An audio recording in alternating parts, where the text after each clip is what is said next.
The envelope wasn't hidden. It sat on the dresser, just far enough from the edge to feel intentional. 2 tickets. Paris. Departure in 3 days. Her name was printed on one. The other wasn't mine. I felt the air change in the room, even though she wasn't there. The curtains shifted slightly, a draft sneaking through the cracked window. I stared at the paper, tracing the letters with my eyes, trying to make them rearrange into something else. They didn't. "Dad," a voice behind me said. Our son stood in the doorway, a lopsided grin on his face.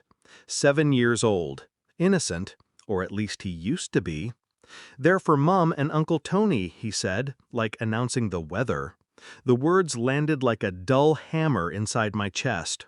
"How do you know that?" I asked. His grin widened, almost conspiratorial. "I have a surprise for you." The room felt smaller.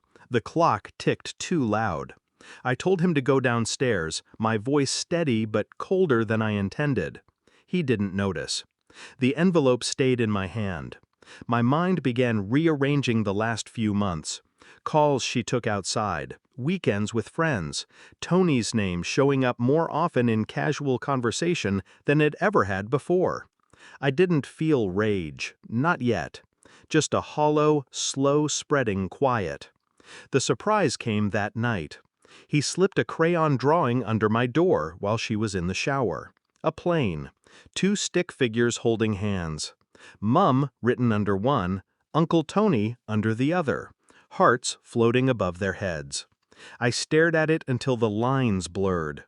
In bed, she turned to me, kissed my cheek, and said, "Work's been insane. I can't wait for a break." Her body was warm against mine. I didn't move, didn't speak, just breathed in the faint scent of perfume she never wore around me.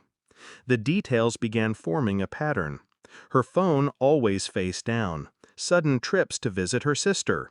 Tony showing up at the barbecue with that smug familiarity, his hand on her shoulder a second too long. The child's drawing was simple, innocent, but children notice things adults pretend aren't there. I didn't ask her about the tickets. I didn't crumple the paper.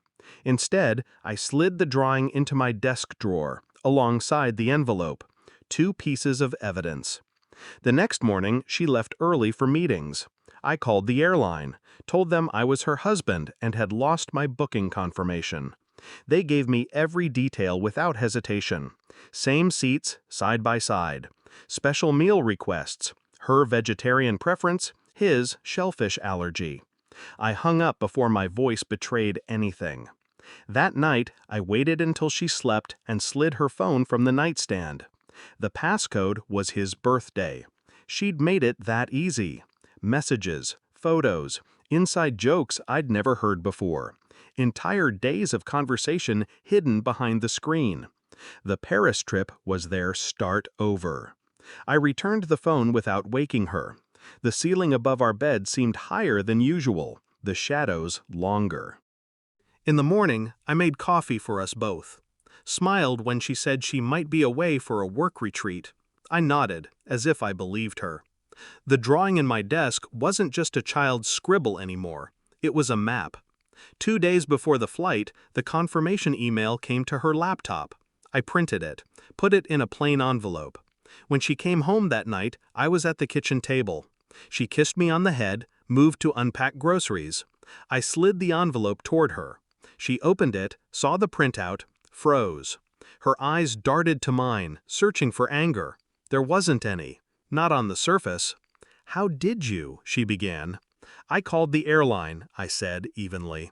She started to speak, stopped. Her hands shook as she folded the paper back into the envelope. "You don't understand," she whispered. "I understand perfectly." Silence. The hum of the refrigerator filled the space where our marriage used to live. The morning of their flight, I packed her suitcase for her. Clothes, passport, and, tucked neatly between sweaters, the crayon drawing from our son. I left it open on the bed. She found me in the kitchen, coffee in hand. "You packed for me?" she asked, cautiously. "You'll need to hurry," I said. "Traffic to the airport's bad this time of day." Her eyes flicked toward the stairs, probably thinking about checking the bag. As she reached the door, I added, "When he sees that drawing, tell him I didn't keep it from you. Tell him you chose to ignore it." She froze, keys in hand. I didn't wait for her response, just turned back to my coffee. The front door closed behind her. She didn't come back that night, or the next. Our son asked if Mum was on her trip. I told him she was. He didn't ask about Uncle Tony. The house felt different without her, quieter, lighter. The absence was a relief disguised as loss. I found the envelope with the tickets in the trash, ripped in half. The drawing was gone. She must have kept it, maybe as a warning, maybe as a reminder. I didn't care which. I wasn't interested in forgiving her or confronting Tony. Some truths didn't need noise. They just needed to be seen. And once they were, there was no going back. I poured myself another coffee, sat by the window, and let the silence stay. Because silence, I'd learned, is the purest form of revenge.